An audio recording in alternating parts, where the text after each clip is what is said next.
for NASCAR Busch Series Racing, presented by Aaron's Sales and Lease Ownership.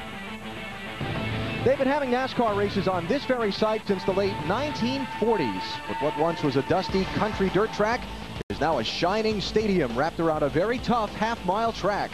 It's a challenge on any day, but an extra challenge today when some of the fastest cars in qualifying will have to start from the back of the field. There is a threat of rain in the forecast. Afternoon thunder showers have peppered this area from time to time, and they are in the forecast again for this afternoon. So the start of this race has been moved up to just about a moment from now. A field of 43 drivers are strapped into their machines along pit road. They'll be getting the command to fire engines in just seconds, and we'll get this 250-lap race underway. If you follow NASCAR, you're very familiar with the Victory Junction Gang Camp, founded and run by Kyle and Patty Petty for children fighting serious medical issues. 3 of their campers who are from this area are getting a very special honor right now. And now for the most famous words in motorsports, Will Cheese Quapple, Danielle Bollock, and Nick Chase of Victory Junction Gang Camp. Down at 3. 1, 2, 3. Gentlemen, start your engines!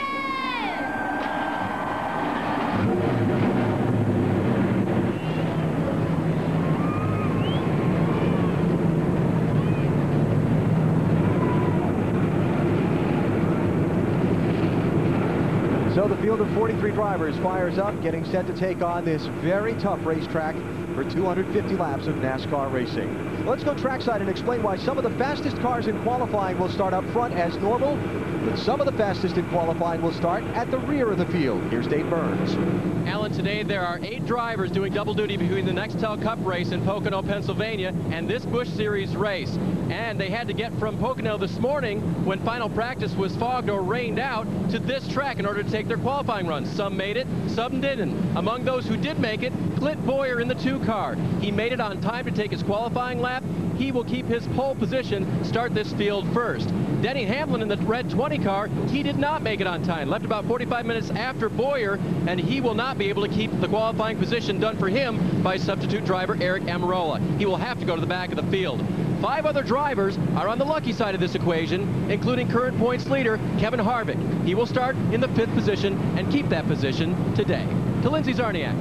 Usually, if you're talking about a Sauter in this series, you're referring to Johnny Sauter. But today, we're talking about his older brother, Jay. This because Jay qualified 2nd. He hasn't led a lap in this series since 2003, but I just talked to him minutes ago. He said, my car, my program keeps getting better from week to week. Today, I have a car that could win this race. Today, I have a car that makes me look like Johnny. Alan? Lindsay, thanks. With Wally Dallenbach, Alan Bestwick, welcome to a track where racing is a full contact sport. Wally, this is one of the smallest tracks on the NASCAR circuit, but it's far from the easiest. Why? It's like a train wreck waiting to happen. I mean, this place is busy. You're busy all the time. You're on the gas, not for very long. You get on the brakes, you're in the corners turning, you're running into people, you're getting run into. I mean, this place is rough on the drivers as well as the race cars, but that's what makes it so fun. It's short track racing at its best. Heavy traffic all day long for the drivers today. Now the guys who have to go to the back, Denny Hamlin, Kyle Busch, with fast race cars. How are they going to get through that traffic to the front? That depends. I mean, you have to look at what the strategy is going to be and where the yellows fall. I mean, some of these guys are going to think about going 1 pit stop only. Some of these guys are going to, if their cars are good, they're going to want to race their way to the front. It just all depends on how their cars are and where the cautions fall. It's part of the fun. We'll have to wait and see and find out. Let's take a look at the starting lineup for today's race. You heard from Dave just a minute ago. Clint Boyer set the fastest lap in qualifying and did make it here in time for qualifying. So Jay Sauter with a great run, like Lindsay was talking about. Denny Hamlin to the back. And a long day ahead. Championship leader Kevin Harvick in row 3. There's another guy, Kyle Busch, to the back. Reed Sorensen, got to go all the way to the back. Yep. Stephen Wallace, son of Rusty, inside row 6. There's another Sauter. How many Sauters are in this race? That's 3 already. There'd be 3, yeah. Yeah. John Andretti, former Nextel Cup winner here in Martinsville, going to be inside row 9 today. David Green, Mike Wallace, got some guys. These guys obviously have their workout. Kenny Wallace won this race 10 years ago. Yeah, 1994. Yep. Got 3 Wallaces in the race too, by the way. So you got the Sauter gang, the Wallace gang. Wow. Ron Hornaday, many laps of experience on this racetrack. He'll be in row 15, driving a car owned by Kevin and Delana Harvick. Chase Pistone makes the race. Grandson of Tiger Tom Pistone, a legend in NASCAR. Yeah, that's right. Todd Cleaver. Ricky Craven back to Martinsville. He always runs really good here. And row 21, Darrell Waltrip, one of the Martinsville Masters over the years. He's back in a race car today. And Carl Long got the final starting spot in this field. Only one driver failed to qualify, 44 here for the 43 starting spots, so the unlucky one was North Carolinian Richard Landreth. And you see the 3 drivers who did not make the trip in time from Pocono here to Martinsville. Someone else qualified their car, so they dropped to the back on these pace laps, and that would be Kyle Busch and Denny Hamlin, as well as Reed Sorensen. Closing in on the green flag, final stories from pit road. We start with Lindsay. Rookie driver Mark McFarland drives the 88 car for Dale Earnhardt Jr.'s Busch Series team. He injured himself back in Milwaukee. He was able to get back in a car finally last weekend at Loudon, but he told me, I really didn't care as long as I made it back for this race at Martinsville. He loves this track. He's got tons of experience here, both in late models and in trucks. He said he loves it because it feels like you're racing around a house. Dave?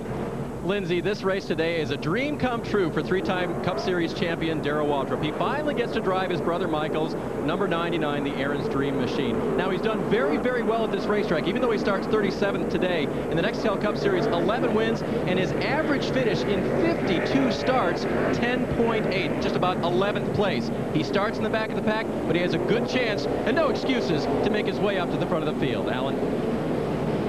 It'll be fun to watch Darrell and some of these other guys that have to start out in the back, try and pick their way through the traffic in these opening laps.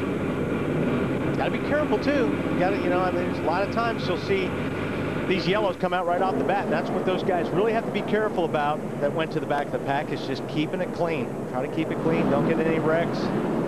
There they are dropping to the back. Saw Denny Hamlin in the 20, Kyle Busch in the 5. Check out some of the numbers on the day today here in Martinsville. 250 laps around this little bull ring. Now, let's explain this pit window because, yeah, that's kind of a wide range of numbers there. That's a pretty wide range. Well, I mean, like we talked about earlier, some of these guys may try to go on one stop. It's just going to depend on where they are when those yellows come out and how they want to try their strategy. Threat of rain, threat of afternoon thunderstorms in the area, so the start of the race moved up. You see the temperature, it's pretty muggy here in South Central Virginia today, and we're less than a lap from the start. So all these drivers now strapped in tight, getting ready to go, knowing that they may have to reach for that brake pedal in a big hurry in these opening laps. Yeah, this is a classic place that we talk about the accordion effect. When you go smoking down into turn 1, the guys in the front get on the brakes, and you'll see a lot of guys getting into each other the first couple laps. So just trying to get it sorted out. You don't get clean running room, but you're just trying to get it sorted out. Green flag is in the air. We are racing in Martinsville.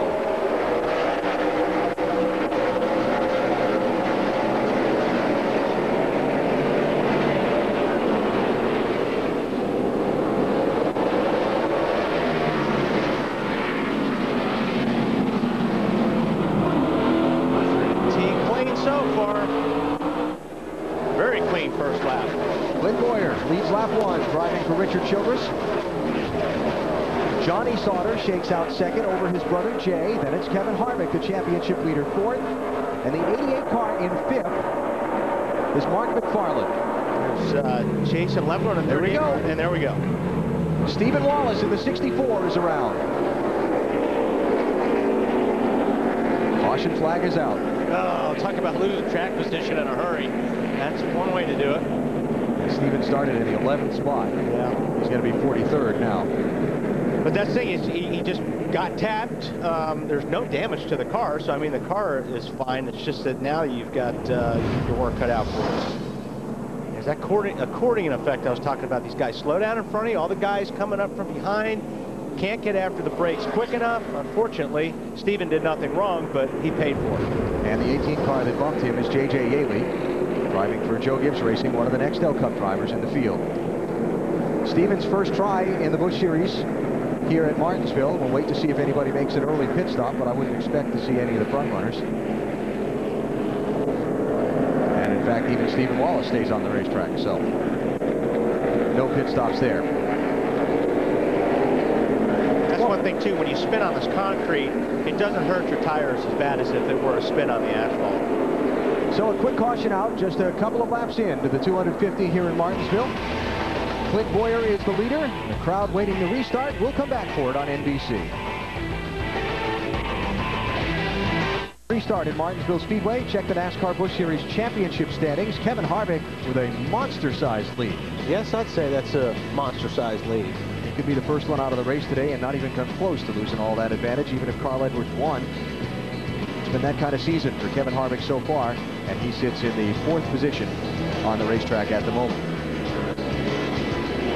Coming to the restart, Clint Boyer, Harvick's teammate for Richard Childress in that 2 car, is the race leader. Sauter brothers, Johnny and Jay, 00 and 01, 2nd and 3rd, and then Harvick 4th in line in that blue 21. Pace cars off. Ready to roll anytime. You ready? Ready? Green, green, green. Outside only. Jam up on the start there. Looks all right. Looks all right. As Carl Edwards in the black 60 popped on a line on the outside. Inside 5. Inside. Good move. Got back down to the inside, which is important. He could have lost a lot more position there if he didn't. Clear. Inside, inside. While we watch this racing up front, let's get an update from Stephen Wallace's pit. Here's Lindsay. I was talking to Stephen Wallace earlier this week, and he was saying that they were just having a tough time with the car, getting it to turn well in the corner. So obviously, they're experiencing a little bit of that today. He's also said, though, hey, I'm going to pick my uncle Kenny Wallace's spray. He's the last person to win at this track. Dave? Lindsay, we talked about these drivers doing double duty this weekend, and part of the problem is they have to remember who they're working with. Greg Biffle gave an early report to his pit. And mistakenly called his crew chief Doug, and then he corrected himself. Doug being Richard, the crew chief on his Nextel Cup car that he's been working with all weekend in Pocono. You think he got upset by that? No. Okay. Knew what he was talking about. Got one in the wall down in turns 1 and 2. Steve Wallace. No caution yet. Caution's out. Caution's out. Slips out. I think he's going to need a little bit more brain picking there with Uncle Kenny. Yeah. I think that started way back here, too, on getting in a turn 1 by, looks like the marks on the racetrack. Remember, we dropped that track. Stephen's dad, Rusty, was here. They had an open test day for these Busch Series cars on Thursday because it's been so many years since this series raced here. And his dad, Rusty, drove the car in part of that test to help him get it set up. You know, I didn't want that stick. It's not been a good day so far. 2 cautions, both for Stephen Wallace in the early going here in Martinsville. NASCAR available to you at NBCSports.com. You can check out an in-depth preview by Benny Parsons of tomorrow's Nextel Cup race up at Pocono Raceway in Pennsylvania, including his pick to win. NBCSports.com. I think everybody's picking the same guy to win after the last race up there. And he's in this race today, too, right? Yeah. He'd be driving a red 20 car today. That would be Mr. Hamlin. Yeah. Denny Hamlin starts on pole for the Nextel Cup race tomorrow at Pocono TNT with live coverage starting at 1:30 Eastern Time. Kevin Harvick in 4th.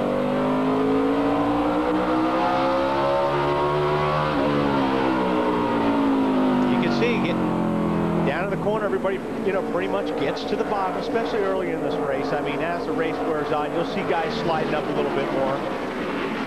It's hard to get underneath somebody to make a pass. Now you got a good run off here. He may take a look, but he's got to be careful not to drive in too deep. Drive in too deep, slide up into the guy. And this is one of the things about this racetrack that frustrates drivers. Clear up. And leads to guys maybe using that front bumper. Whoa! Now's your chance. Go, go, go, go, go. See, that's what you're waiting for on a place like this, AB, is if a guy makes a mistake, it opens up that little window of opportunity now. Harvick will get the spot. But you're right. It's early in the race, so you're patient. But after you get done watching the same rear bumper for 40 or 50 or 60 laps, you start getting more frustrated. You're trying to figure a way around. That's when guys start running into each other. Kyle Busch and Reed Sorensen, 5 and 41, moving up after starting in the back of the pack. That's going to put Kyle up to the 30th spot, Sorensen to 29th.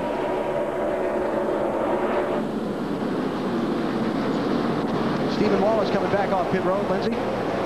Well, you guys talk about somebody that's not having the kind of day that they expected to start off. 64 of Stephen Wallace. He just headed off pit road. He came in and he was all fiery over the radio. You can imagine. He was upset because he said J.J. Yaley got into him initially, caused him to spin.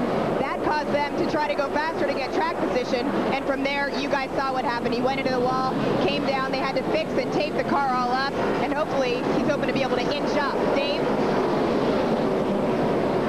Lindsay, we just showed the 5 car of Kyle Busch. All the substitute drivers this weekend, there was a real variety. Dennis Setzer was the substitute driver for Kyle Busch for qualifying this car. And really sad that he couldn't start the race. Knows Kyle maybe has a better shot at winning, but Dennis, a very successful Truck Series driver here, and did a great job of making sure that car had a decent spot in the field. Again, Kyle was one of those drivers, though, when he jumped in the car, they had to go to the back to start the race.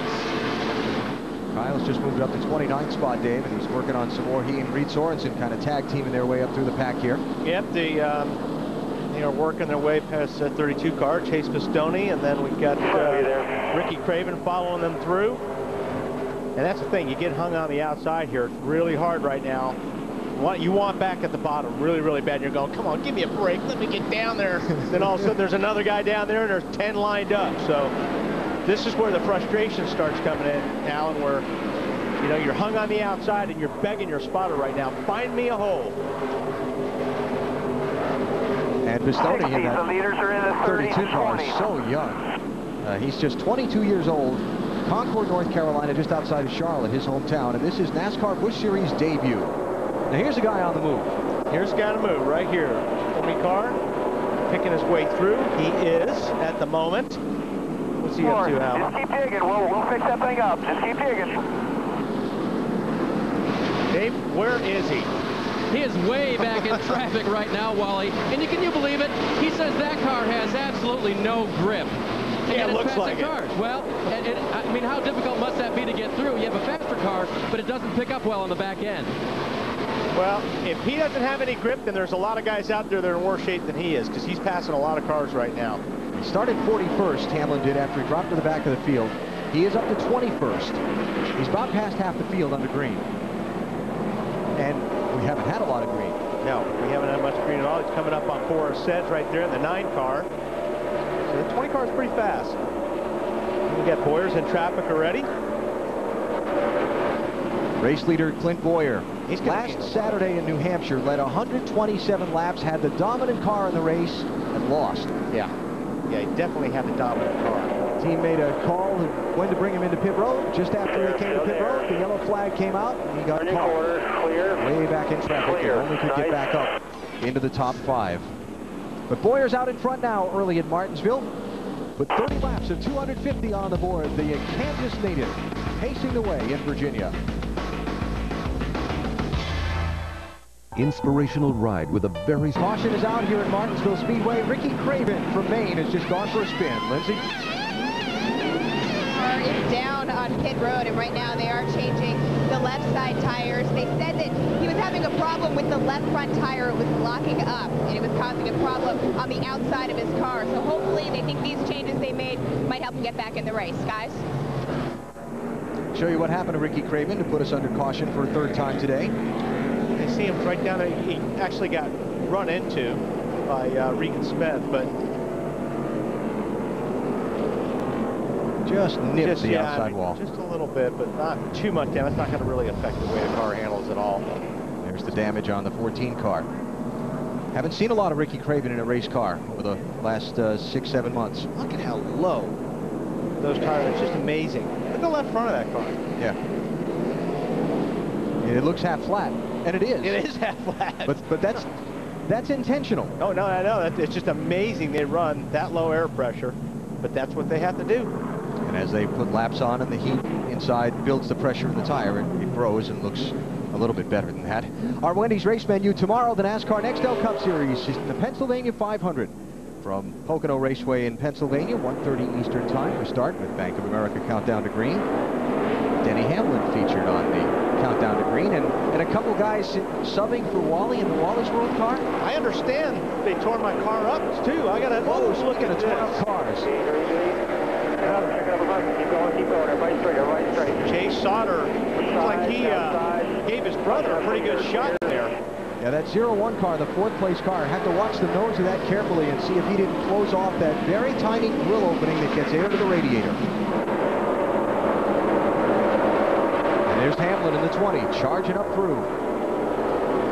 I'm going to say he did some damage up there, A.B. I don't know if it shut it off, but we'll take a look at it. He could have some water temperature issues here if he did. Hamlin fighting with Kenny Wallace here to pick up a spot. That's going to be the 18th position, and the 20 car will slide in. It's Jerry Robertson out of Colorado in the 78 he works on. All right, there's a look at the hood of that 0-1. Yeah, you see there's some damage up there, right front part of the nose.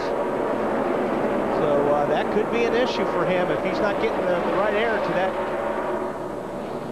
radio. I tell you what, that's a pretty good hit. Yeah. Might make the car handle better, but it's not going to do him any good if he's in the garage over. Exactly. Right? If we start seeing water spraying out by that windshield, we'll know. So Jay Sauter, who started on the outside of the front row, back in 4th place right now, and with some damage.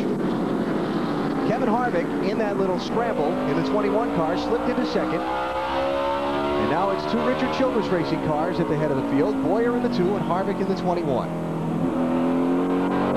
Harvick, we'll have to see. Harvick may be a little bit better right now. It looks like he's getting through the center just a little bit better than Boyer, which is the whole key here at Martinsville. We talk about the car rolling through the center, and that's what you want here. You want to roll through the center and then be able to pick up the gas hard. What are they saying about those cars, Dave? Well, Wally, they spent a lot of time this week coming back and forth from Martinsville to Pocono. In fact, on the open practice on Thursday, they had to head back out to Pocono. That's easy for you to say, Dave. It really, really wasn't. Anyway, they were driving Kevin Harvick's Escalade to the airport, and they had a flat. So everybody got out of the Escalade. Everybody went and had a task to do to change the tire. Kevin Harvick wore the white gloves that come with that car when you want to change a tire, and they all had something to do. They got to the airport on time. They really worked well together. Did they race well together too? So far. I wish there were a picture of that. Kevin Harvick wearing the white gloves changing the tire.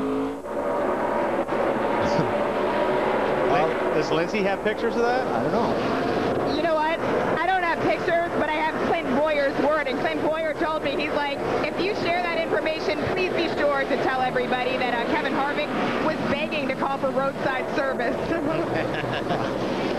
A bunch of guys working on and driving race cars for a living. I don't think they need to call AAA. There's the 5 points that Mr. Harvick, I guess, was looking for. Clear. If you're new to NASCAR, a driver that leads any lap during the race gets 5 bonus points toward the championship. So since these 2 guys are teammates and well clear of the 3rd place car, Kevin Harvick was just given those 5 points by being allowed to lead a lap from his teammate. Boyer locked the left front up there that time. Documented Denny Hamlin coming up through the field. Here's Kyle Busch, another one of the Nextel Cup drivers who had to start at the back. He's making some pretty good progress up through. 23rd place. Made his way through about half the pack. Greg Biffle trying to move forward. Biffle did get here on time from Pocono to qualify his car, so he was able to start where he was scheduled to in 7th place. Right now he's working on that 88 car, Mark McFarland, for 5th. The spots get a little bit tougher when you get up close to the front as far as positions and making ground up. So he's working on Mark right now, has been. Today so far for Greg Biffle, it's involved cars, airplanes, helicopters, golf carts, and now a pretty decent looking race car. Richard Childress Racing up front. Clint Boyer leading Kevin Harvick here in Martinsville. Keep going in the corner, watching all the way to the top. Almost got Busch Series Racing from Martinsville, presented by Aaron Sales and Lease Ownership, is brought to you by Nexium. Learn more about Nexium at purplepill.com. By Allstate, official insurance sponsor of NASCAR. And by Aaron Sales and Lease Ownership. Nobody beats Aaron's. Nobody. Under caution for the 4th time in Martinsville. That is the damaged car of Ron Young, and we show you what happened. We're on board Darrell Waltrip's car. They're going down into turn 3.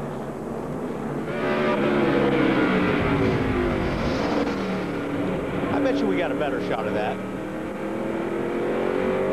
I bet you we do too.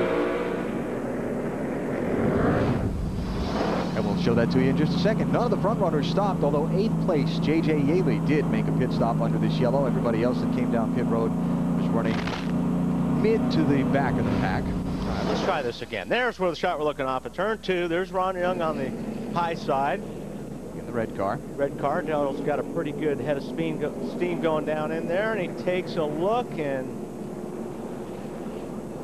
contact is made. And Ron Young gets the short end of the stick. And as would be typical here in Martinsville, driver A would say, well, he came down on me, and driver B would say, he ran all over me. Dave? So, Alan, J.J. Yaley described his car as super, super tight, which wasn't a good thing. They decided before this race started, if they had issues with the car, they would stop as soon as they could after lap 50 and never pit again. So they raised the track bar in this stop to make it handle better, and I don't think they want to go to pit road again. They'll have to wait for the rest of the sequence out, and hopefully J.J. can end up at the front of the pack. So, Dave, let me get this right now. I know my math can be shaky sometimes. And so do we all. But they're looking to go 200 laps on a tank of fuel here. That is what they would like to do. Enough cautions, Alan, and they can do it. Wow, they're going to need some serious caution laps. Of course, what we've seen already in this race, they may get some serious caution laps. Like they said, that's what they would like to do. I'm sure they would love to do it, but we'll see. All right. So we'll put that one down. David Gilliland's going to get penalized for speeding on pit road in the 84 car. And we're a lap away from going back racing. Sunoco, the official fuel of NASCAR, has teamed up with Orange County Choppers to benefit the Victory Junction gang. If you'd like your chance to win the Sunoco Orange County Chopper benefit bike, log on to victoryjunction.org and look for the Victory Junction Gang Camp Sweepstakes or pick up an entry at any of Sunoco's participating retail locations. So Clint Boyer leading. Kevin Harvick second, Johnny Sauter third, Jay Sauter fourth. Did not pit to fix the damage to the nose of that car, so the temperature gauge must be reading okay. Yep. Yeah, obviously he's not having a problem with it, so like I said, it may even be helping him. I mean, if it's not overheating, probably getting a little bit more air on that nose, which helps here. There's Biffle to the high side of McFarland, but I don't know if he's going to be able to pull that one off or not. It's a tough thing to do with Martinsville, passing the outside lane. To do. And if he doesn't do it, and he doesn't get in line, he's going to lose a bunch of spots. But giving it a good fight right there. This is for 5th place. Tell you what, that's pretty impressive right there. Up ahead, leader Clint Boyer slips up the racetrack in turn 2. Kevin Harvick through and takes over the top spot. And Biffle takes over that 5th spot, doing it the hard way on the outside. That was pretty impressive. No, Greg Biffle will be afraid to try something in a race car. No. There's real estate out there. So after leading most of the opening 57 laps of this race, Clint Boyer back to second. Dave? And Clint Boyer has a funny feeling in that 2 car right now. His crew asked him to define it. Was it just stuff on your tires, or do you think you have a tire going down? No response back yet from Clint. And we'll see. We'll keep our eye on that. You know, and I noticed a couple of laps ago, Dave, twice he locked the left front up in the middle of 3 and 4. I don't know if that's, you know, something that he's having a problem with, but I did see some smoke come off that left front tire a couple times. Mark McFarland shuffled to the outside, bumped a little more. I would say, yeah, that was kind of like, move over. 88 car owned by Dale Earnhardt Jr. That's the JR Motorsports team. McFarland being shuffled back.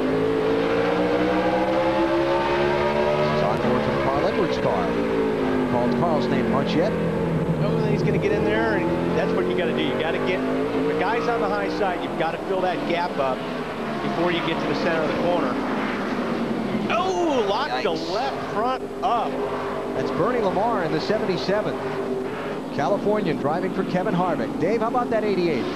Well, if Bernie Lamar doesn't run into him, he'll be fine. His car is just a little bit tight since the start of the race, so Mark is pretty confident about it. Said it was coming around to him, but it still won't turn down in that corner. Well, he's in trouble now, Dave. He's got a bunch of cars lined up. It's stealing spots away. There goes Mike Wallace, and in the 1 car, 20 cars beside him now, Denny Hamlin, and John Andretti's going to try to fill that gap up here in a second. So a Oh, we might get a break right there. Got in line. I tell you, all due respect to the guys leading this race, but that 20 car of Denny Hamlin, that's a fast race car. Up to 12 right now. Kevin Harvick out in front. Here at Martinsville Speedway, you're watching NASCAR on NBC. Martinsville Speedway, the Goody's 250 for the NASCAR Busch Series under caution. Jerry Robertson, one of a couple drivers involved. Yeah, it just looked like Robertson got in here in the 4-car Vidovich. He was ready to get on the gas, gets into Robertson. Hornaday decides just to move everyone over. Get himself clear of the accident. Can't find a hole. He made a hole. Jerry Robertson in the 78. Augie Vidovich in the 4. This happened right in front of the leaders, and so I think, you know, there's no damage done to their cars, and they didn't lose a lap because of that. So. And just a couple of pit stops under this caution flag, so we'll step out, come back for the restart. The stars of the NASCAR Busch Series racing in Martinsville, Virginia. 3, 1.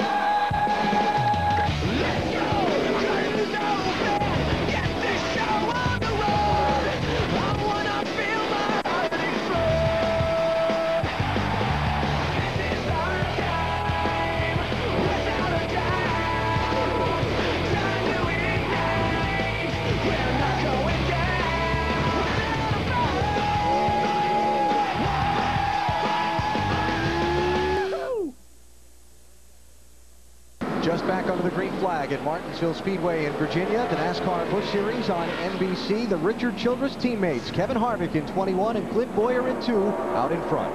Nothing's really changed too much. I mean, really the top 6, 7, 8 guys have just been running nose to tail. That slow car they were just going by is Randy McDonald in the 72. At the 20 car, Denny Hamlin is up to 9th position. Let's get you a quick top 10 check through the field. Down on pit road, we start with Lindsay and the race leader.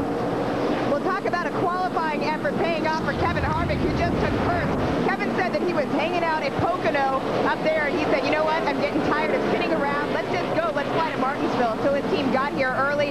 As you can see, it's paying off. He currently rides first. He says he will come in on the next caution. Dave?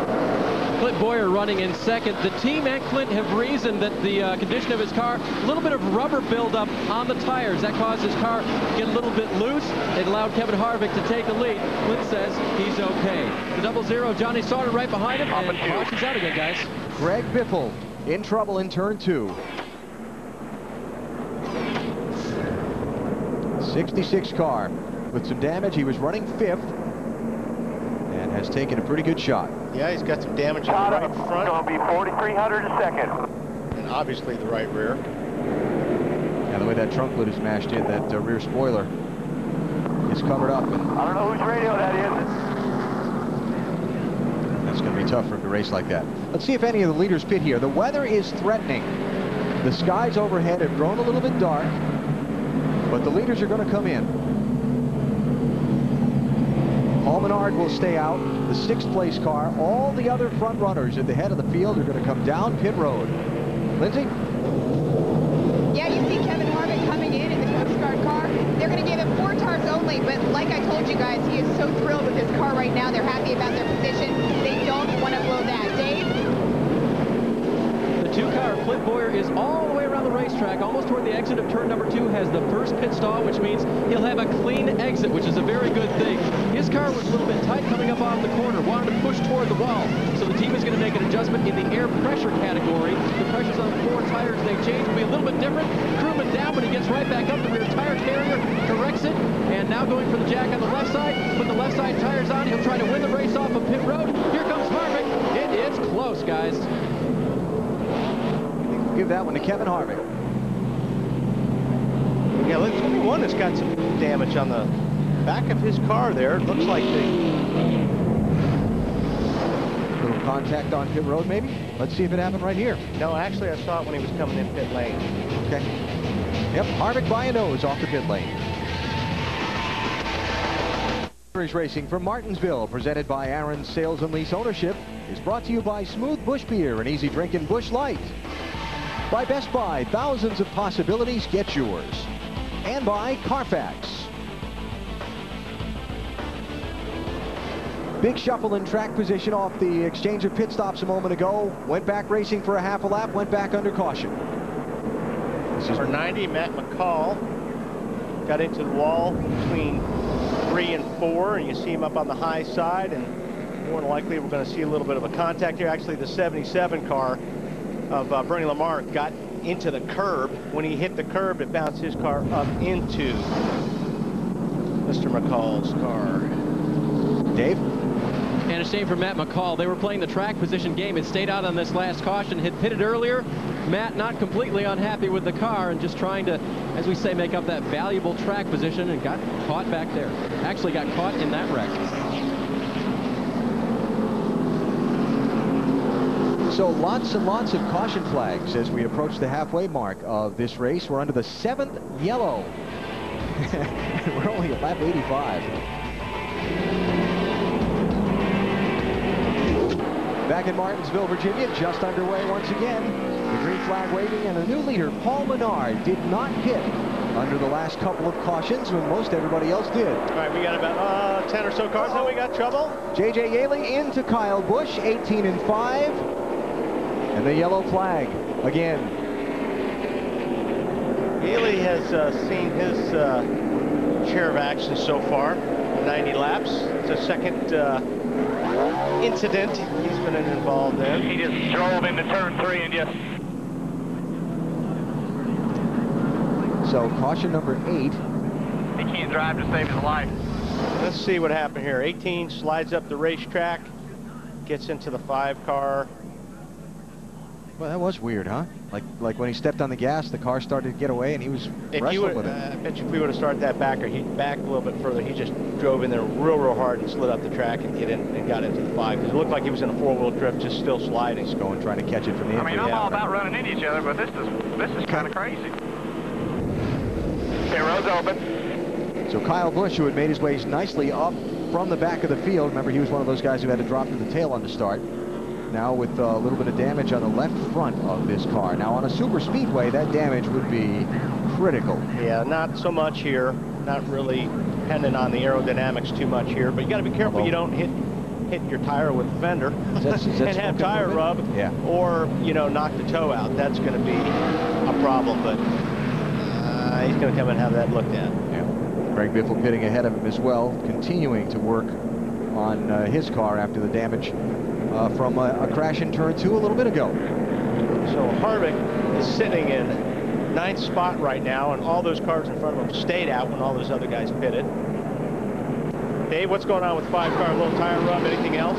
Well, they haven't really said on the radio. I think I missed the initial comments of Kyle. By the time I just got over to his channel, they've been silent ever since, and so we'll just see what they do. They're going to go to work, obviously, on the right side, change all 4 tires on this car. The left front is really down on that left front tire. Now, I know that's normal these days to be low like that, but it really got crunched in a bit. There's a bit of a kink in the left front fender, and but not too bad. They just pulled that out a little bit. Lindsay? They're going to hit until around halfway. They're going to try to go one stop.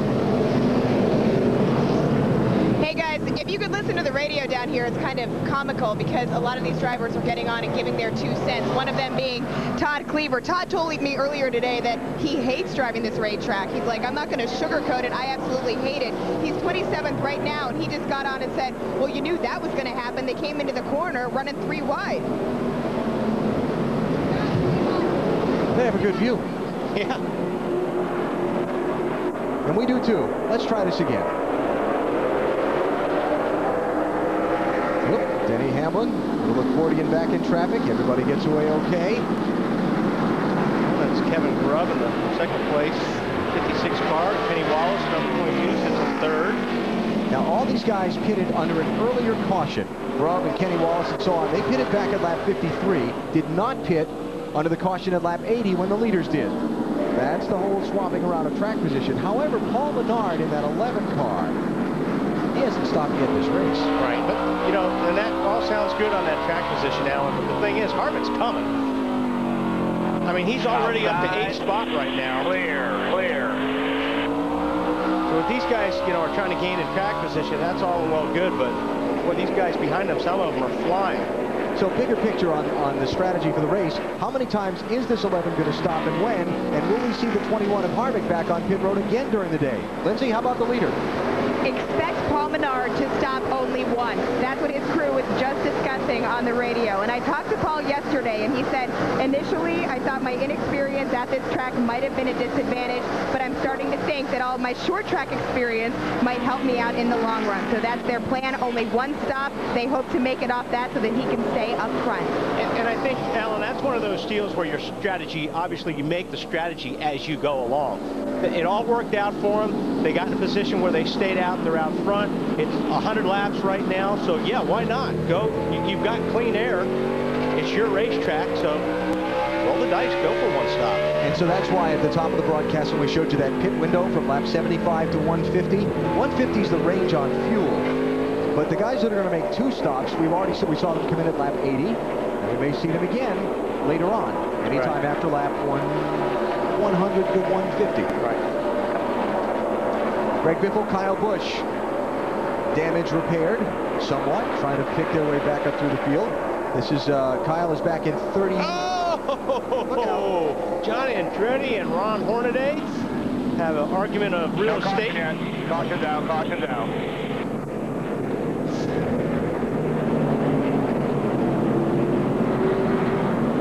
You can always tell the way somebody puts a car in gear if they're mad or not.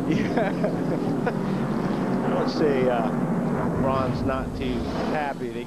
Coming off turn 4 here. Oops.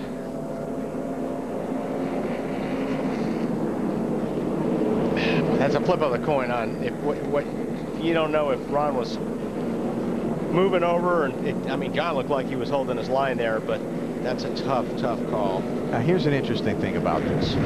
The car that just crashed, that one, is owned by Kevin and Delana Harvick. Kevin now was right behind John Andretti on the racetrack when that happened, and will be on the restart. That'll be interesting. Here's the leader on pit road for what would be his, you like that? Yeah. for his, what Lindsay just told us would be his one and only stop in this race. He's going to make it at lap 103. Lindsay? Yeah, lap 103. So you guys think that he can make it on this one stop? They're bringing him in. I know the plan off the bat had been to change 4 tires. So they'll bring him in, do what they can do, get him out as quick as possible so that he can try to make the most good track position. Guys? Yeah, I don't think there's any question he can make it on fuel from here to the finish. The question is, how does the strategy flip out? Can he get his track position back by the time the checkers wave? Already caution number 9, not even to halfway in Martinsville. Ouch. Back underway at Martinsville, NASCAR Busch Series Racing, presented by Aaron's Sales and Lease Ownership. There's the new leader, the 56 car, Kevin Grubb. Stayed out on this caution and pitted earlier in the race at lap 53. Paul Menard, who stopped under this yellow, went from the lead to 29th place. And you watch the second place fight. It's Kenny Wallace in the 22 being overtaken by David Green in the 27. And gets the spot. There is Kevin Harvick waiting for this to all sort out in front of him so he can pick his way through some of these guys. Follow John Andretti through around Kenny Wallace. Andretti will go to 3rd place. Kevin being real patient here. There's a long way to go. Long way to go. He's got a good car. Still outside. You're clear. Thank you, Kenny. So Harvick through. Kenny Wallace back to 5th.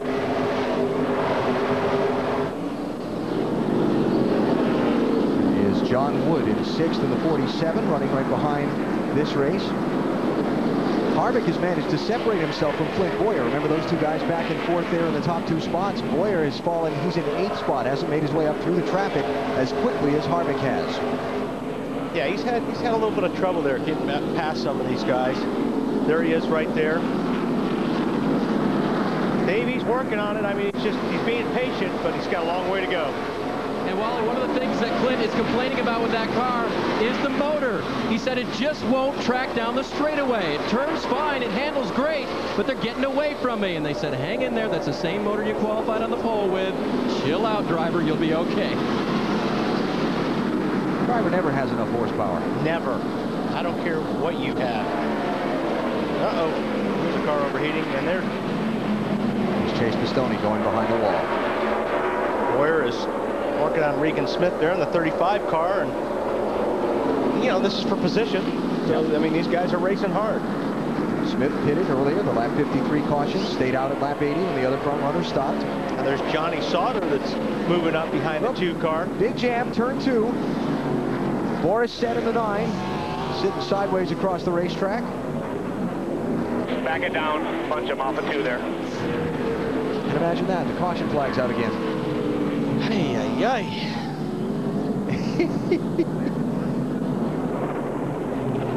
All right, let's figure this one out. It looks like Boris just gets tagged. Not sure who's doing the tagging there. That's Danny O'Quinn in the 50 for Roush Racing.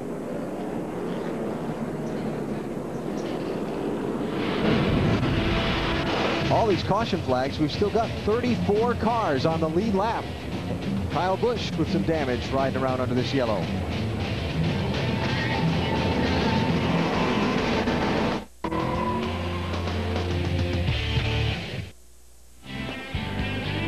The Goodies 250 for the NASCAR Busch Series, live on NBC Sports from Martinsville Speedway in Virginia. First time the Busch Series has run here since 1994. A good crowd has turned out to see it. Seen the pace car leading a lot of laps so far. Boris Said involved in this latest spin. Lindsay? Says that he was spun by Danny O'Quinn Jr. He was spun out, though. They just brought the car in. He's happy with the car. So all they did was give him 4 tires and fuel, and they sent him off on his way. He currently is 33rd. Just a few spots ahead of him is Paul Menard in 27. As they go green, Paul Menard is going to try to charge up front. He believes he has a car that can get it done. His car chief says they will not stop again. And this team has gained so much chemistry that they all got together last weekend at Paul Menard's new move-in party at his new house by the lake. Guys? Move-in party by the lake. That sounds like a good time. Yeah, we weren't invited. David Green pitted from second spot. And so Kevin Harvick moves up to the number 2 slot behind Kevin Grubb, the race leader, as we try it again. Wow. Getting pretty clogged up over there, 1 and 2, but they all get through. Looking like Sauter in that 00 car really wants by Clint Boyer. It's Johnny Sauter, 8th place. Clint Boyer in 7th in the 2. Carl Edwards, the black car, the 60, looking out of line.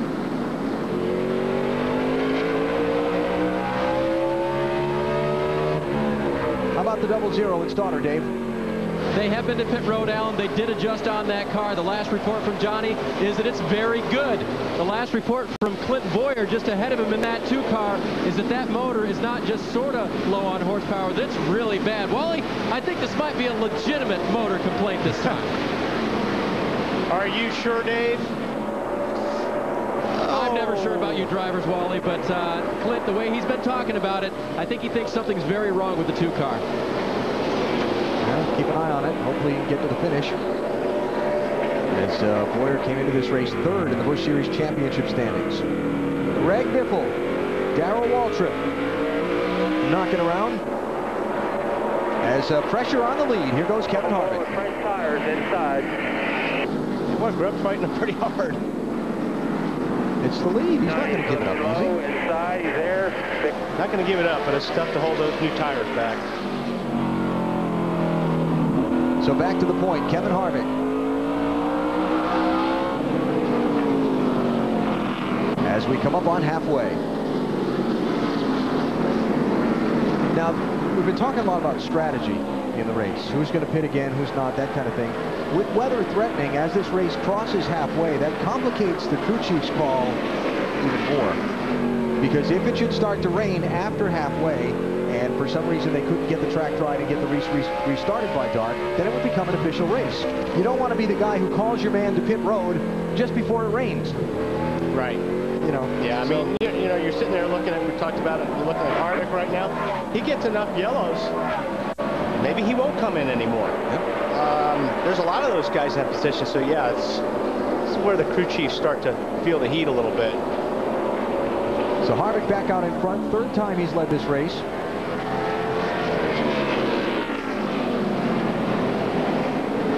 let's just mention, we talked about David Green stopping under that last caution. He came back down pit road and topped off the fuel quicker than that group behind you before the restart, but David Green is back in 34th place. Last on the lead lap. From second. Ouch. There's Sauter. Really working on John Wood right there. Dave, 47 is trying to hold off Johnny Sauter, but boy, Sauter's all over that bumper. What's he saying? Yep, Sauter's trying to get by. The 47 of John Wood last pitted on lap 66, and you guys talked about the strategy.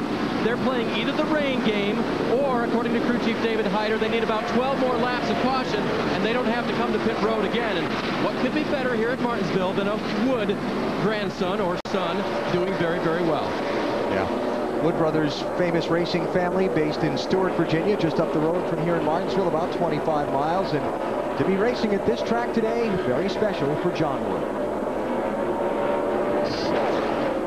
The earliest memory I have of this racetrack is it was like playtime for myself and my cousin and a lot of the other drivers' sons. You went to the racetrack to play. You didn't come here to watch races. And that just goes to show how young I was. This is a very special racetrack and place in particular. You know, I've got a lot of history here, both on the racetrack and off. So it's a very special place to come to. A lot of local fans pulling for John, and of course he'd like nothing better than to haul that grandfather clock back up the street to Stewart, Virginia, the very unique winner's trophy they get here in Martinsville. 38 car, Leffler, trying to get that 12th spot away. Mark McFarland in the 88 car. Ooh, up on the curve a little bit. It's funny, you hit the curve with these cars, and I mean, you know, you run so close here anyway, but if you hit the curb with your left front, it throws the car up the racetrack into the other guy, and got to be real careful down there on the bottom. Those curves they're not very big, but they will move the car. And that's just not something you face at most racetracks, is having literally a curbing on the inside. Right. Because if it wasn't, they'd be in the grass. Yeah. Kicking the sand all over the racetrack. Yeah. Leffler trying to pick up the 12th spot and gets it done. Shuffling McFarland back to 13. How's DW doing today? He's wrestling around there in the middle of them. T4 down there with It's be about 28th place for Darrell right now. We saw him involved in one of those bumps earlier on the day. Getting back into a race car after not being in it for a while is a tough thing, but Darrell couldn't resist the chance to race here in Martinsville. He's got a lot of memories of wins at this racetrack over the years. I asked him what his most special memory of this place was. Clear there, all clear. The one that meant the most was 87, and that was the one that my daughter was born, Jessica was born that weekend. And when I got to the track, there was a rose in the seat and a note that said, "Win this one for me, Daddy." And every time I tell that story, it about makes me cry. Well, Ron Hornaday's crying right now. Yeah. That's the second time he's around today. And so we'll bring out caution once again. At least he's doing it in front of his boss every time. Yeah, you notice that? Harvick kind of stopped on the racetrack saying, can you get going? Can you stay on the lead lap? Well, there's damage there, but I can't remember which wreck that may have come from. Oh, that right rear stuff was from, no, the left rear was what John got him earlier. John Andretti. So yellow flag number 11 in this race. There is the leader, Kevin Harvick, stepping on the brakes, stacking up the traffic behind him, trying to let the car he and his wife own get going and stay on the lead lap. Didn't work. See this fall, Friday Night Lights, the series in Dillon, Texas. High school football isn't just a sport, it's a way of life. Friday Night Lights, Tuesdays this fall on NBC. From Texas, Wally. I saw that movie. I like that movie. Football's a big deal, high school football. Yes, it is in Texas. We want to get it right, Gary. Riding with Darrell Waltrip. I need him. Okay, get caught Put some up ice over the old ticker. Well, there. Go ahead and put it in your lap. Either way, it'll keep you cool. Just different parts. They're on 1 to go right now. We're going to have to hurry, guys. All right, field's going to get the 1 to go signal here. Gary, I'll be coming out of the pit when So Kevin Grubb peeled off and pitted on this caution, so that moves the underpowered 2 car, so reported by the driver, of Clint Boyer up to second. Well, we'll see. Now that we've got, he's got clean racetrack and he's got a very fast 21 car in front of him, we shall see. Dave? Clint Boyer told his crew, if this motor was running, we'd be dominating. Crew Chief Dan Deeringhoff radioed back, how about we dominate lap 250? Hang in there, buddy. There you go. That's the one they pay the money and hand out the trophy. The clock. Yep. Racing for the clock. You've seen one of those, right? Yeah. Very cool. You don't have one of those. A grandfather clock? Yeah. Sure I do. From this racetrack? No, but I've got a grandfather clock. Just checking. Do you have one, Alan? Heck no. Okay. Silly. What a silly question. Well, there's some of us, Alan, that at least you had a chance, at least right? made it to the club, and there's some of us that have never even been to the club. That's right. 3 wide. Carl Edwards heavy on the brakes in the 60. Got out of that. Whew. Caution. Yes. Little debris on the racetrack on the backstretch. Oh, yeah, there it is. That would be probably from that 3 wide. Definitely debris. Bumper bar from behind somebody's trunk lid, probably. And that'll do some damage to a race car. There's Stephen Wallace all patched up. It's been a rough day. Yes, it has. It's been a Martinsville day.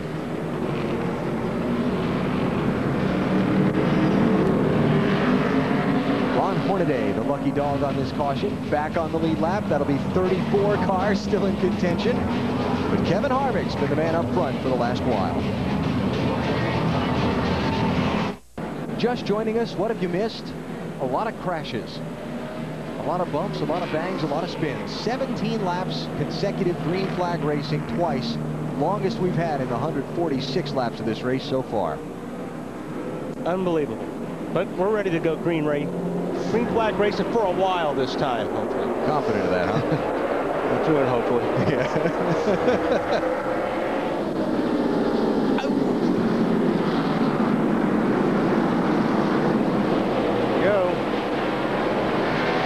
Kevin Harvick leading, Clint Boyer second, John Andretti third, Reed Sorensen, one of the guys that started in the back in that 41 car, up to fourth.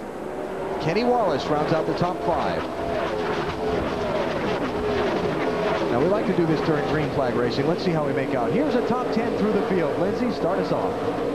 We begin with Kevin Harvick, who is exactly where he wants to be, still right up front. You will not see Kevin Harvick down on pit road again. That is it. He is through. And he had been on the radio coaching his teammate Clint Boyer before, saying, Clint, come on, don't worry. Patience, patience. You can get around him. And Dave, you can tell me about the 2 car. Lindsay, when the green flag came out, Kevin Harvick stepped on the gas and took off. Clint Boyer stepped on the gas and did not take off. He radioed, see ya. He's still not happy with the 2 car. Lindsay? Well, John Andretti is somebody that is happy with his 10 car. He's very, very happy in what he's seeing. They made some changes on the last stop, but he, again, is done. They are not going to bring him any longer. They're going to take advantage of the track position that he's got.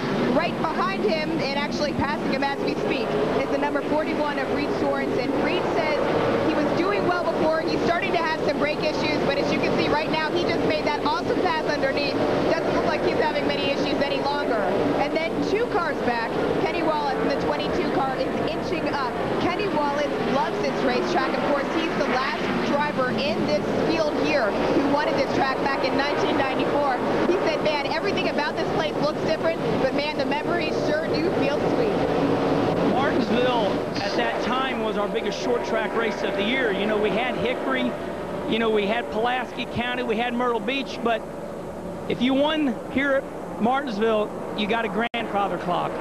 And that's what Martinsville is all about. It's a hard racetrack, and to win, you get a big grandfather clock, and boy, is it a feather in your cap. Kenny Wallace said he'd love to fill his entire living room with Now, Denny Hamlin soldiers along in the 20 car. That car's a little bit tight in the center of the corners, but at this point, the crew knows they can't bring him on pit road. They cannot give up the track position that Denny currently has. Lindsay, back to you. Carl Edwards in the 60 car continues to make his move up. He's currently moved up to 6th position. He had been saying that his car feels about 50 degrees hotter than it normally does, and you all know how hot it is out here today, so that absolutely can't be comfortable for him. But he also says he's feeling hot just from the fact that he's having to pull double duty. Of course, he says it is what it is, and it's just about loving what you do. For me, it's kind of an adventure, you know, it's a lot of fun, and that's kind of how racing used to be for me. You know, you drive to a different track, you know, on different nights of the week, and I think it kind of reminds me of that a little bit. It's fun. Carl Edwards trying to make his move up beyond the leader. Dave? Lindsay, on Thursday, NASCAR Busch Series officials allowed competitors on the track for an open test session. Johnny Sauter was one of those. He got about 130 laps on this track. Very good information for crew chief Harold Holly. He said they tried 4 different setups, took a little bit from each one to get what they had today. Lindsay? Jason Leffler just made a move in the 38 car. Jason Leffler went up to 8th position. He had told me earlier that he too enjoys this racetrack, but he wants to end up in the top 5 because he feels like that's what his car is capable of. Dave?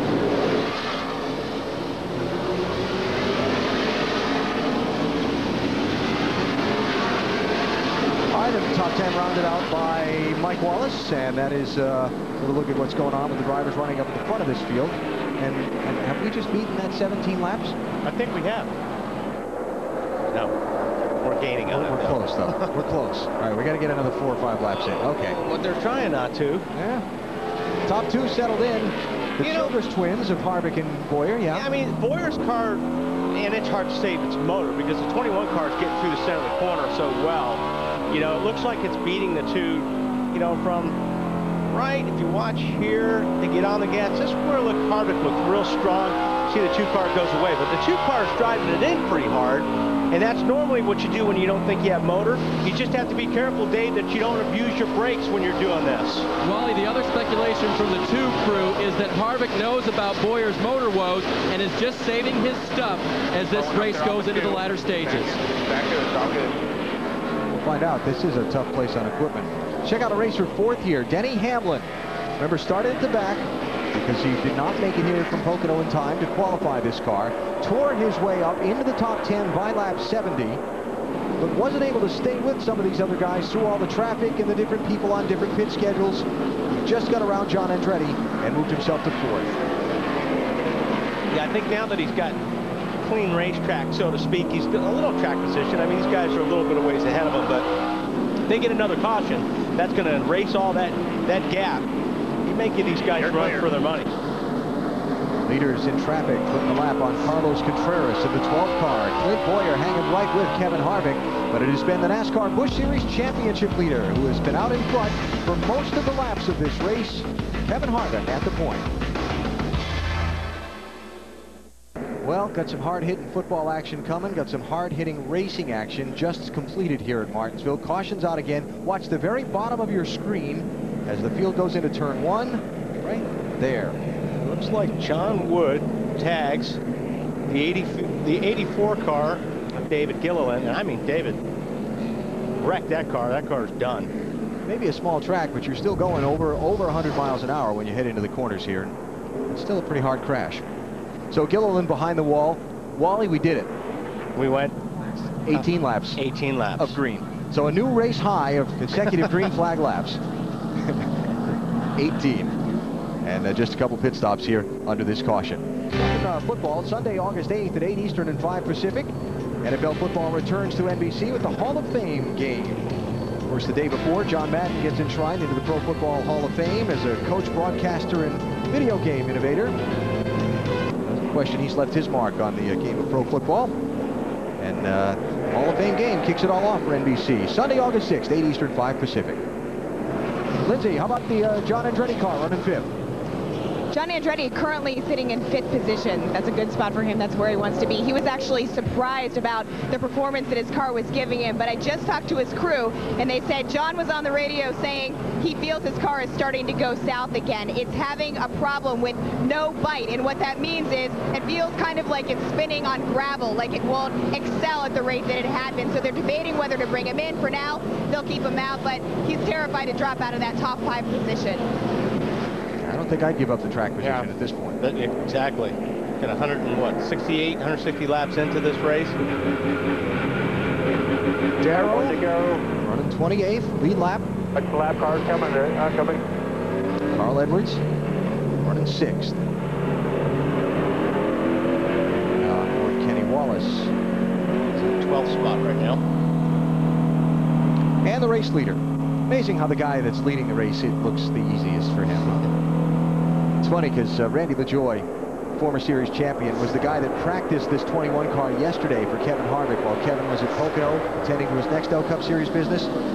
Randy's not had the best of equipment to race the last couple of years, and I watched Randy get out of this car after running it for a long time in practice, and he stood up and he said to the crew, "This stuff's easy when you got a good car."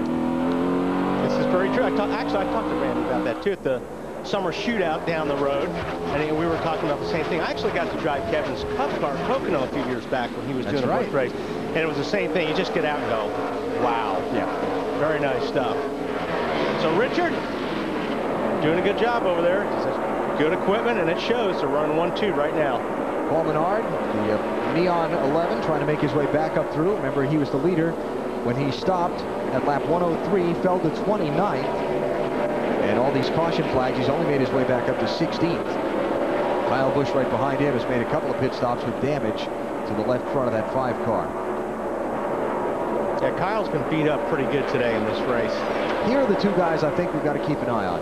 Reed Sorensen in that 41. We haven't talked a lot about him, Wally, but he came from the back. He made his way up through the traffic, is hanging right with and actually closing, was just before that yellow, closing on these front two. And then Hamlin right behind him. You talked about if he got a caution and could close the gap. He got his caution. Right. So we've got these 4 cars right now, which are probably the 4 best cars at the racetrack right now. So we shall see who's got the best. And it looks like you said, the 41 car looks very strong right now. Dave, the 21 is still setting the pace. And Wally, I just wanted to add what you guys were talking about with the Richard Childress Racing Busch cars being really good this year. Kevin Harvick is a runaway points leader at this point. And when they were deciding when to leave the Pocono Raceway early this morning, they based their decision on the fact that they had the championship to think about. Other guys waited it out a little bit longer because the championship wasn't a big deal. They could go to the back here today and not be as in bad a shape. But they wanted Harvick to qualify the car. They wanted Harvick to be able to stay up front in his position and hopefully win this race. That is one thing they're on their way to doing today. He's got 75 laps to go for Harvick. And if he would be able to win, it would be his 4th of the season. Yeah, they have been pretty dominant. Boy, these guys are just, you know, you're talking about the beginning of the show. These guys are working hard right now. Yeah. They're driving hard. There's a lot of traffic. These guys are fighting for every inch of racetrack right now. The cars are not handling it very well. Now clear. It's a workout. On board Darrell Waltrip.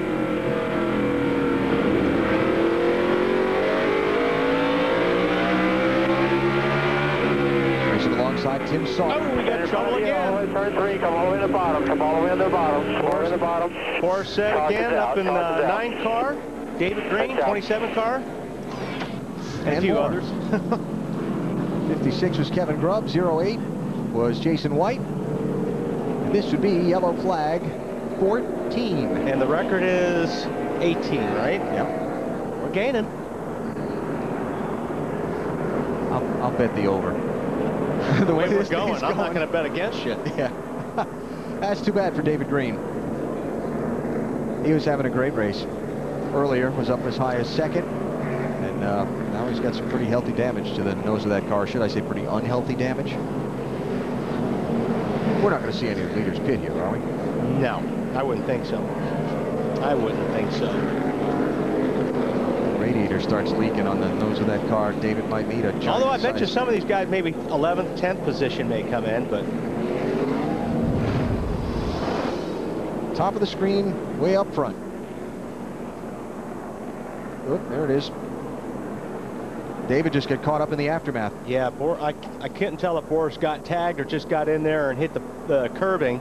I think he got tagged. But David definitely didn't do anything wrong but paid for it. Definitely has troubles. So to pit road for both Boris Said and David Green. None of the leaders did stop, though. And we sit under the caution with 71 laps to go. And no, we did not come close to 18 consecutive laps of green there. How bad's the damage on the 9 car, Lindsay?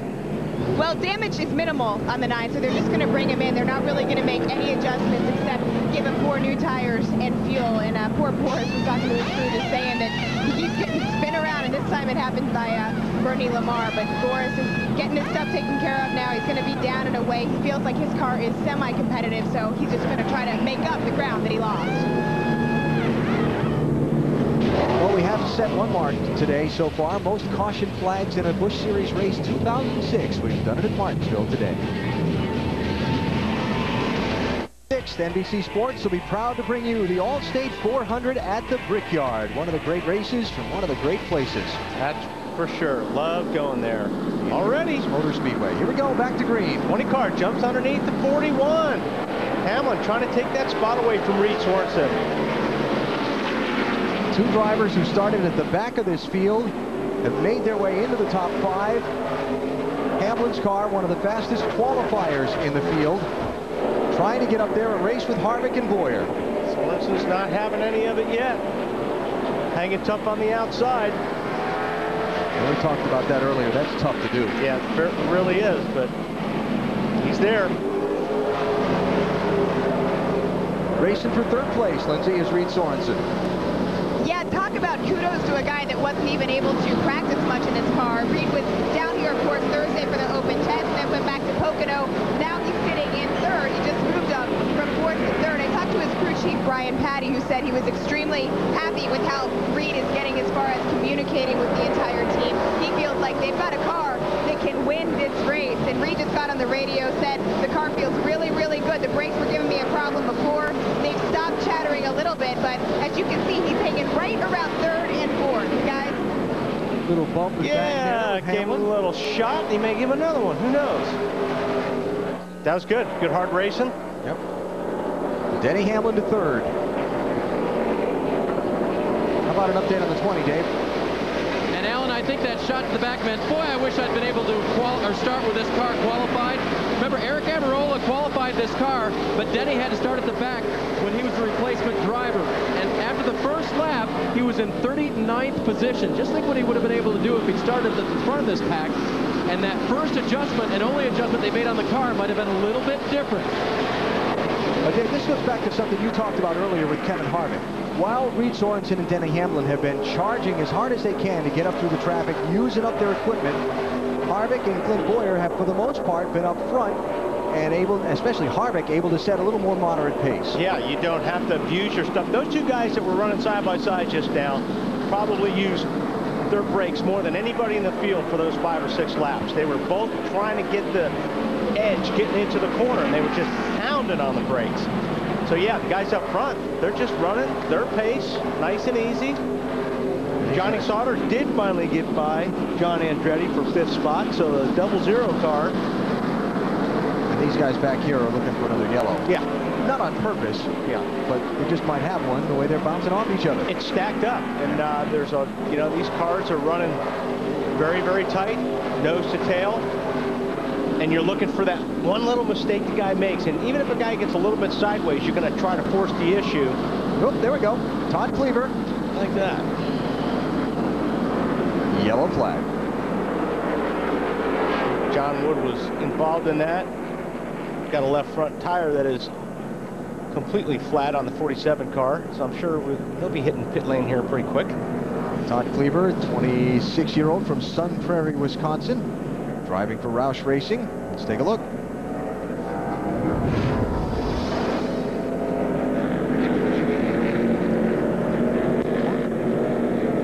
That was 88 of Mark McFarland. Yeah.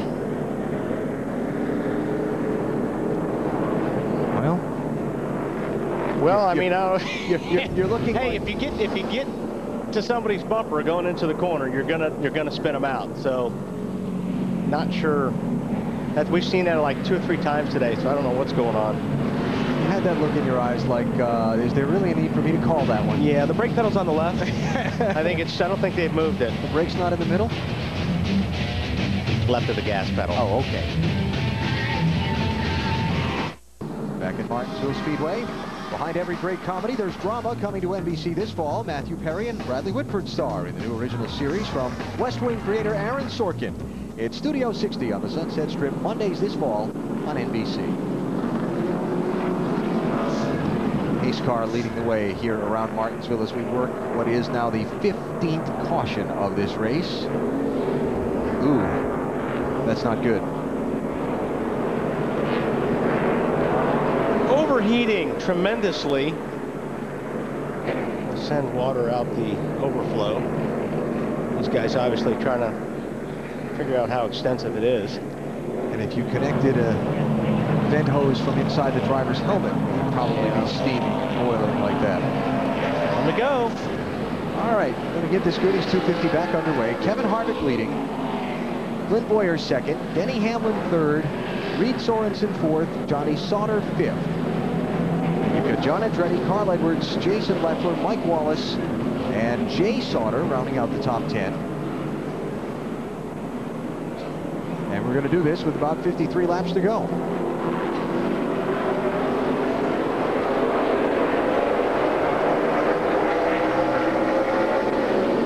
Hamlin all over Boyer. 20, trying to pick up second spot. He thought about going to the outside. I think he thought better of it. Ooh, Mike Wallace slipped to the outside. He's going to lose a few spots coming off of 2. Up front, these guys very nose to tail. There's Mike. He lost quite a few positions there. Running in 9th right now is Mike Wallace in the 1. There's Paul Menard in that 11. Still trying to make his way back to the front. And we've got trouble in turn 2. Augie Vidovich around in the 4. Caution flag is out. We're going to get that record, Wally. I was going to say, did you really need to make a pit stop at all today? Yeah. With all these cautions. Yeah, probably one.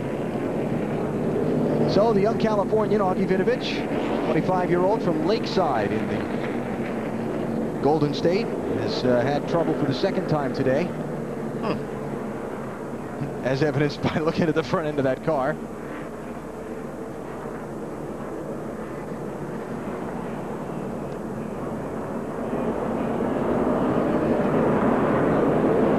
And so we'll step away. Yellow flag, number 16 in Martinsville. Still 51 laps to go. Actually got a pretty good race for the lead. We'll see how much time they get to race under the green flag. Busch Series Racing from Martinsville, presented by Aaron's Sales and Lease Ownership, is brought to you by FreeCreditReport.com. Log on to FreeCreditReport.com and get the score. By new Reese's Peanut Butter Cups with caramel. And by Aaron's Sales and Lease Ownership. Nobody beats Aaron's. Nobody.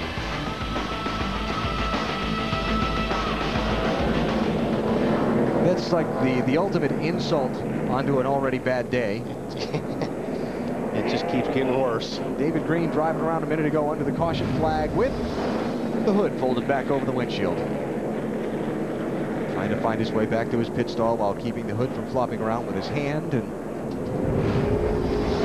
not too good. Here is our FreeCreditReport.com pit summary.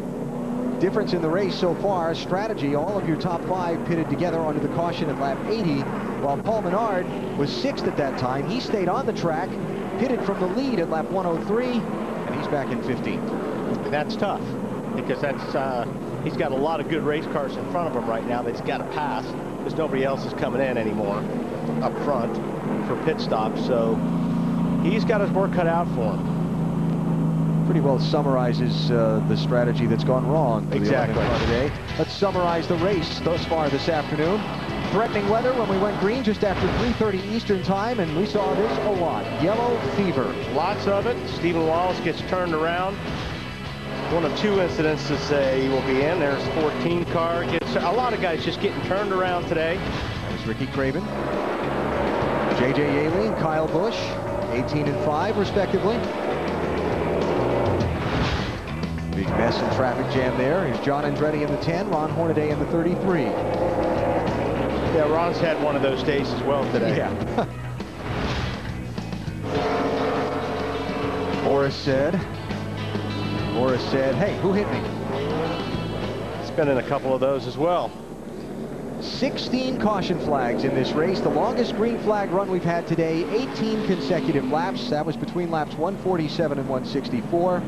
5 different drivers have led today. Kevin Harvick has been out in front for the most, 104 of the 205 laps that we've run.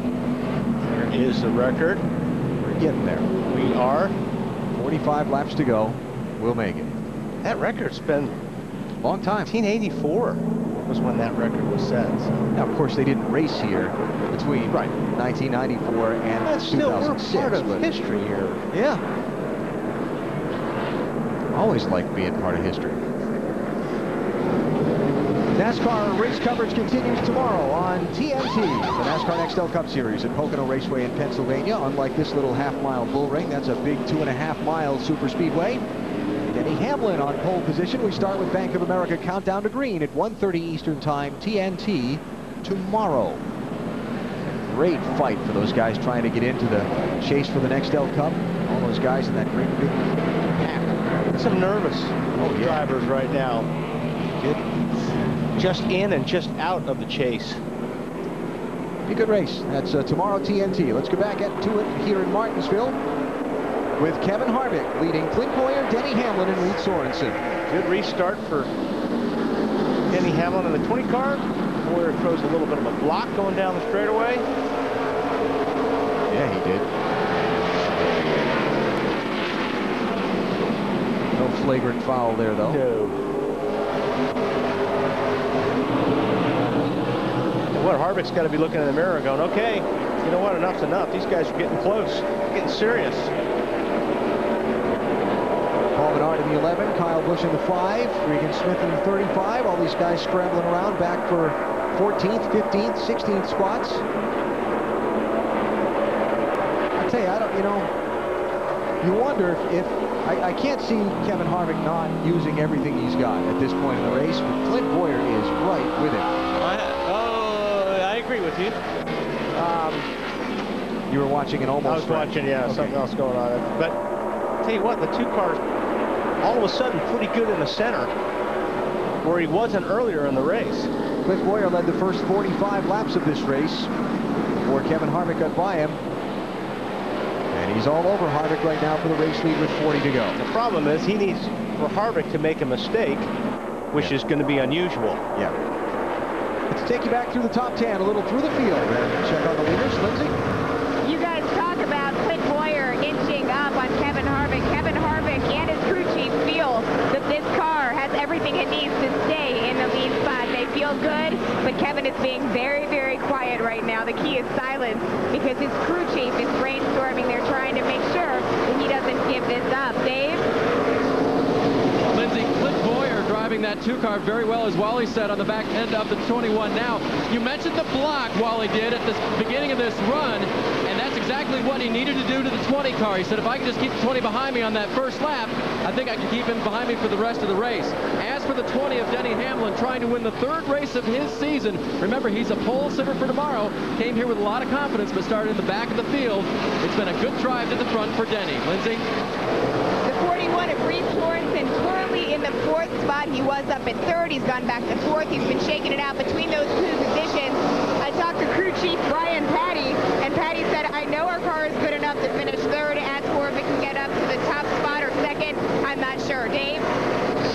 Crew Chief Harold Holly on the 00 has been doing a lot of work on this team recently. In fact, the car they're running today, they're calling Generation 3, the 3rd generation of cars that Harold has been making for Johnny Sauter.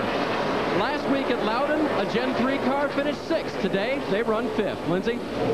John Andretti in the 10 car. We talked to you guys a while back when Andretti was in the 5th spot. Right now, he's one back in the 6th. He had been concerned that the car was starting to fall off, but right now they feel as though it's getting better and it's actually turning a little bit easier out of the turn. And as for Carl Edwards, who sits right behind him this morning at qualifying, I talked to Carl. He said, when I came back from Pocono, I thought qualifying was at 11 o'clock this morning. I thought we had missed it. He had no idea, so good for him. He gets to take advantage of good position. Alan? He was able to jump into his suit and get out and qualify his own car. As Edwards bangs on John Andretti's back bumper for 6th, you saw in the box while we were doing through the field, Clint Boyer took his stab at Kevin Harvick for the race lead. Yeah, he was working on him pretty good. Here he goes in down into the corner, and I'll tell you what, he was, I mean, you know, good save for both of them. He wasn't there, he wasn't far enough on Harvick to really give him any room. Uh-oh, we got Kyle Busch spinning around again. Up in turn 4. No caution yet, now the yellow's out. And I've got a feeling Kyle got punted. That would fit the pattern. Yeah. Question is, by whom? I believe it was by Mike Wallace, or it was in the vicinity of Mike Wallace. We'll look for conclusive evidence. Meantime, yellow flag 17 has slowed us with 31 laps to go. Kyle Busch had kind of a tough day. Has been on pit road a couple of times with left front damage from contact. Looking ahead from Darrell Waltrip.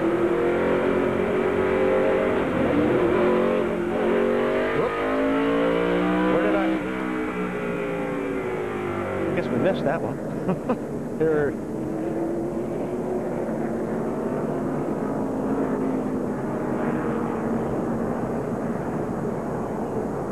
All right, well, there you go. So Kyle Busch back in 28th place. We are under yellow at Martinsville Speedway. 31 laps to go. You're watching NASCAR on NBC.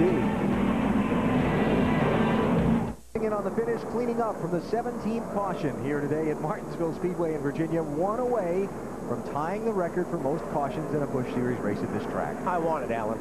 If we're this close, I want the record. You want to be part of history. Yeah, absolutely. So I hope they don't let me down. Dave? Well, I'm going to try to slip in here real quick to Dan Deeringhoff. And, you know, Clint's been racing his teammate Kevin out there pretty good. Does he have a shot? I think we do. We're just kind of waiting until the end of the race here and really trying to save our stuff. No reason to go out and lead a bunch of laps right now with all these cautions. So we'll see what happens at the end. You would like to have him lead the last one, though, wouldn't you? I didn't hear you. You would like to have him lead the last one. Oh, yeah, of course, the last one. That's the only one to lead. Lindsay? Dave, I just talked to crew chief Todd Barrier, who's up here working very hard, and Todd just told me that, you know, as far as Clint trying to get beyond Kevin Harvick, he said, Clint, by the way, is going to need a ride back to Pocono. Alan? Wow, another big block, AB. Yep. He gets on the high side this time. Hamlin gets up, doesn't do it, but obviously Clint Bowyer's having some trouble getting through the gears, you know, with that engine, and that's why he's putting the block on. And that, you know, it's good thinking. That's what you got to do. Just tuning in, Bowyer has complained that he's underpowered in that 2-car all day, although that's the car that started on pole, and he's been racing for the lead for some time with Kevin Harvick. But it seems like on the restarts, Harvick gets away, then Bowyer tracks him down. Yeah, the car just doesn't seem like it wants to accelerate through the gears. And he is right there. Problem is, for Bowyer, Harvick's bumper, rear bumper, all the body panel stuff is loose, so I'm thinking if you're going to push him out of the way, you're going to have to go a little bit further than the rear bumper. Hey, this is the time of the race you start to think about that. But the problem is, he's your teammate. And just to elaborate on what was said earlier, Bowyer is supposed to ride back to Pocono tonight with Harvick. And we've got a new record! Uh-oh. Not yet, you don't. Now you do. Or we tied the record. I should say we tied the record, right? Tied the record. Okay. Caution number 18 is out at Martinsville. Darrell Waltrip. Feels like they're flat or whatever, flat spot is. You guys get ready. This is the most caution laps in a Martinsville race right now. The old record was in 1983, 79 caution laps. So we hit 2 records today. Tied one. Tied one. Set another one. Top right of the screen, watch for that 99 car. Hey. He's going to get punted. Well, why shouldn't he? Everybody else is. Yeah. 36 car Tim Sauter.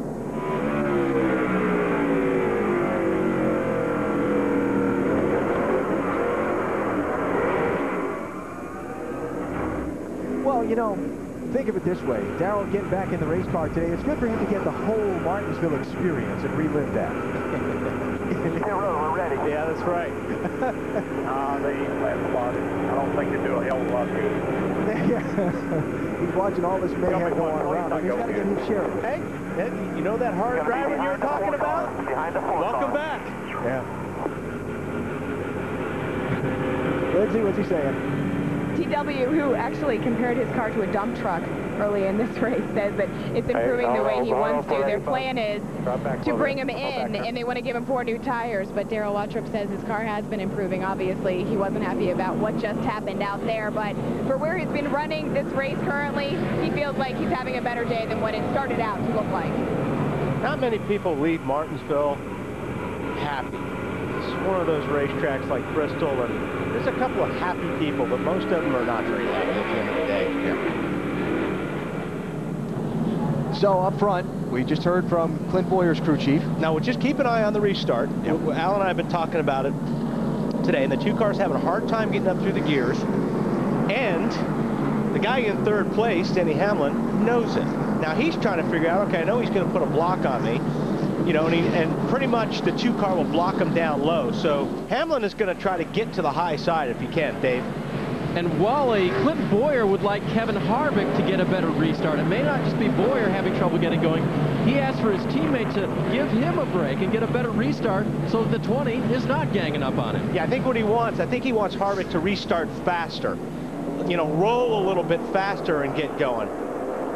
Oh, and this is not... Well, that actually worked to his advantage. I thought it was going to work against him. Timing is everything there. Yeah. Bowyer looked low on Harvick, nothing there. Hamlin, though, not able to try and make the move on Bowyer. 19 laps to go. She knew this was going to happen. It's Martinsville. Through all the mayhem all day, you're going to have a good race to the finish. Yep, absolutely. There's Carl Edwards there, trying to get to the inside of John Andretti, but, well, he's still working him. There's third and fourth. Denny Hamlin in the 20, Reed Sorensen in the 41. There's a knot. That could be our record breaker. There it is. Could this be the... Very nice. Good call, AB. How about that? Very nice. Waiting on the yellow, waiting on it. Haven't seen it yet. Now it's out. Ladies and gentlemen, congratulations. It's a new record. You are now part of history.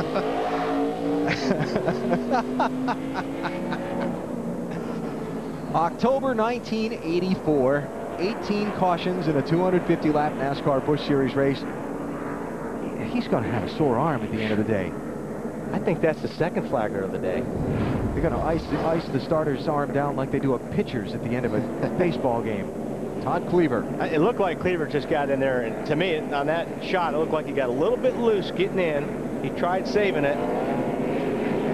May have bounced off the 77 car of Bernie Lamar, but regardless. End result was the same. End result was History was made. History was made. Bernie, you're part of it. Or, yeah, well, Bernie's part of it. Todd's part of it.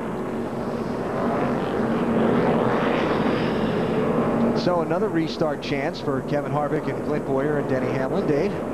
And for Harvick and Bowyer not to wreck each other, Richard Childress just called Martinsville Speedway, talked to the boys here, and that's no lie. They radioed to Clint. They said, Richard just called. They said, don't move him.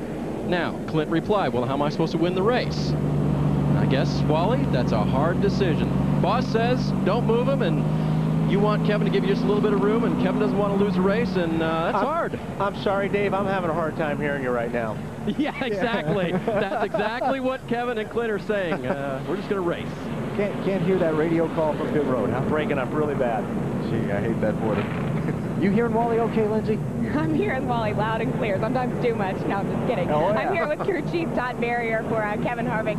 Todd, you joked around saying that Clint Bowyer needs a ride home, so you guys, you know, he'll make sure to keep it easy for Harvick to win. But seriously, tell me about the strategy that Kevin takes now as far as holding him off.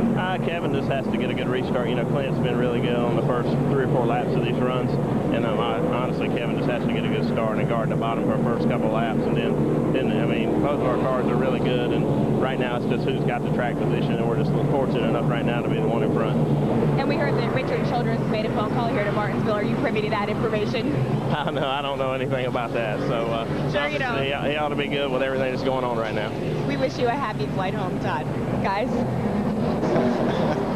Of course, Todd has to go back to Pocono, the crew chief, Kevin Harvick's next L Cup effort tomorrow. I'm trying to think. It was a race here at Martinsville, and I'm trying to remember. It was Ken Schrader and might have been Ricky Rudd driving for Hendrick Motorsports at the time, teammates, and they wound up in a big smoking heap together off of turn 2 and ended up in a meeting with the boss the following day. I can imagine. And Schrader likes to tell that story about that meeting and say, you know, Rick's a pretty mild-mannered guy, but that meeting wasn't very pleasant. So you can imagine what Richard Childress is thinking now. All right, less than a lap for the restart. They'll go green with 12 laps to go. But let's not count these guys out in 3rd and 4th yet either. We've seen it's the guys racing 1st and 2nd wind up spinning, and the guy in 3rd or 4th. Yeah. And if the 20 can get beside the 2, you know, if Hamlin can get beside Boyer, it could get real interesting. So let's watch the restart again. Here they go. That was a good restart. Yeah, front runners that time.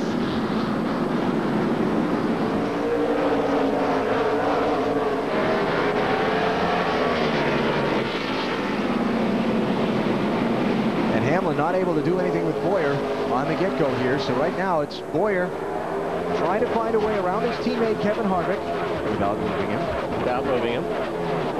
And again, that's going to be a tall order because Harvick's car has been working great all day. Yeah. Harvick doesn't make many mistakes. And he and this Busch Series team have been all, well, are we looking for some bonus action here?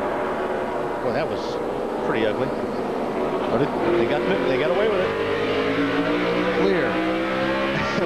Almost. It's funny, you watch these races. Look at this. Yeah. Still out there, clear. And that is, I mean, these guys are racing hard. Darrell Waltrip, Ashton Lewis. Ashton in the 25. There. Boyer and Harvick have gotten away from 3rd place Hamlin. 8 to go as they cross the line. Boyer has been following the back bumper of his 21 car for it seems like over half the race. With that view right there, just right off the bumper. But Boyer, oh, he's going to take a look on the outside, and that's about all Boyer can do right now is smoke that thing into the corner, try to get it on the outside of Harvick, possibly. Because you know you're not going to pass him on the inside. Harvick just hasn't slipped all day long. Not without moving it. Without moving it. And I don't think you're going to see that happen. But if Boyer gets up there and starts making that outside move, then you got the Denny Hamlin there that's going to close the gap. So he's got to be careful. Do you sit there and ride in 2nd, or do you go for it and possibly lose 2nd spot? Might have to play defense here with Hamlin closing in on him. Mike Wallace in the 1. Jay Sauter in the 0-1. Very solid day for that 0-1. That's a brand new race team in 2006. Qualified on the front row here today. Got that damage in a very early caution, but he's hung in there all day long. This will be a good finish for them.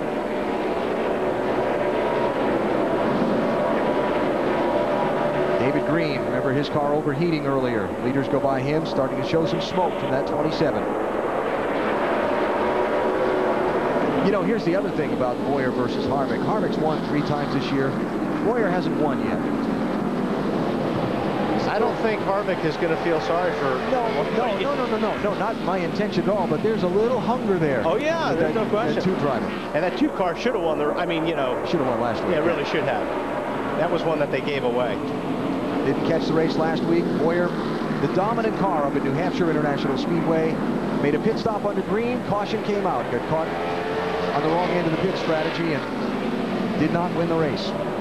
He is working Harvick over right now. He is. He's driving that car in hard. He's using any brakes that he does have left. He's using them right now. But then so is Harvick. He's running out of time. And this is obviously, you know, this is the hardest that these guys have run these cars all day long. I mean, it's time to go.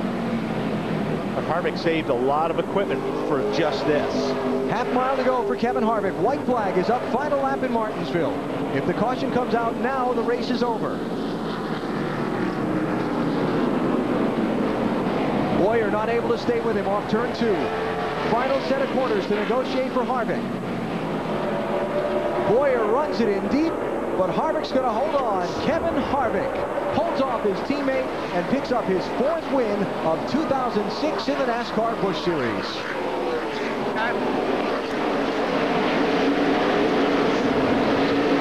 Finishes 2nd, Denny Hamlin 3rd, Reed Sorensen 4th, Hamlin and Sorensen starting at the back of the field. Victory lane's right on the track, Kevin. And Johnny Sauter finishes 5th. Little post-checkered flag. Yeah, Kyle Busch was in a hurry to get to pit entrance over there, or garage entrance. And the burnout.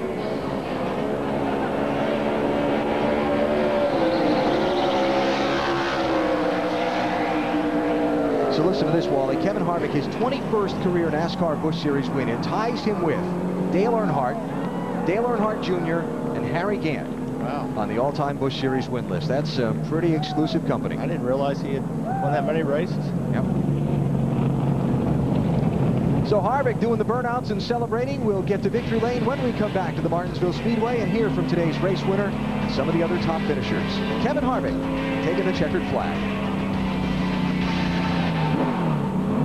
Set up on the front stretch of the Martinsville Speedway. Kevin Harvick will climb from his car there seconds from now to the applause of his team and the fans. Dave?